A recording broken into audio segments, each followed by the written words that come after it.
It is the Dave Monk programme. Now, I wonder if you can help, because Jason needs your help. Jason has lost his glider. It was lost into a cloud, not an ash cloud, you'll be pleased to know. It was lost into a cloud around the Rettendon East Hanningfield Road area of Chelmsford. That was sort of a topical joke. Now, Jason Burns, morning. Good morning, Dave. What happened? Take us through this. Well, quite regularly I fly from this field in the location you mentioned there in Rettendon, and generally just practicing. We take part in a number of glider competitions, and just having to fly around in a relatively new model I'd only built the week before, and quite good conditions, quite a good bit of lift, so the glider was staying up well. And unfortunately, the lift was so strong at one particular point where it actually went up into the cloud, and that was the last I saw of it, unfortunately. It's got to be somewhere, though, isn't it? Well, I'd hope so. I'd like to have it back at least, even if it's just in bits. What does it actually look like? I mean, give us an idea of the size and so on. It's quite a large glider. It's 4 metres in span.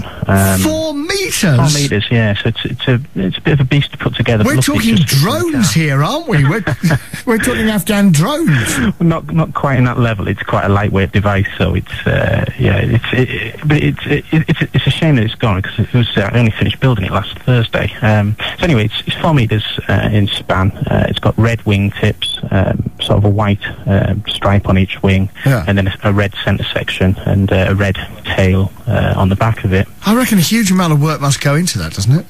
Fair bit. I mean, the majority of the competition gliders nowadays aren't necessarily built from scratch, and not having much time, I tend to buy kits that are almost complete, so you just put them together, but it still takes an element of skill to just align the bits so that they fly straight at least.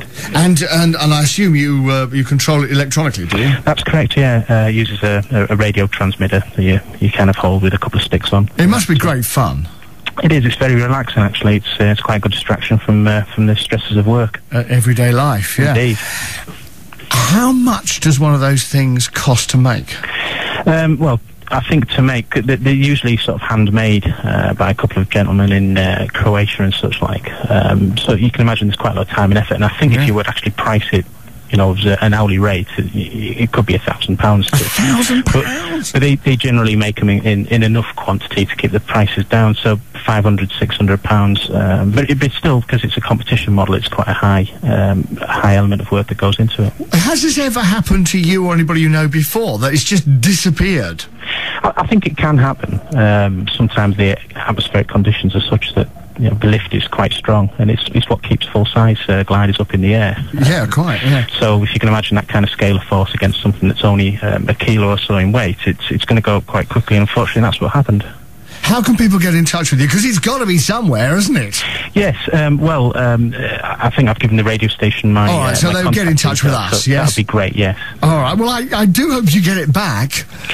Yep, well, I'm offering a reward for its return based on its condition, because it'd be nice to at least have some of the bits back. How much? Well, at the moment, it really depends on what state it comes back in. Oh, yeah, that's fair. With a full of bits, and you know, at least I know it's safe and it's not over in France somewhere. Oh, Jason, thank you very much indeed. Jason got in touch with me and he said, "Look, I don't know if this is the sort of thing you do, but help, because I don't know where else to go really. I've lost me glider. You won't believe it." And he told us the story, and we thought we'd tell you, because it's not something you hear every day, is it really?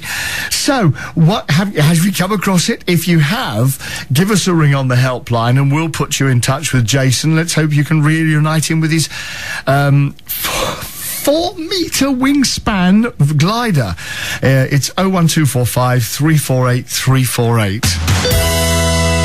The BBC Essex helpline. Make it your first call. BBC Essex. So going back to our original discussion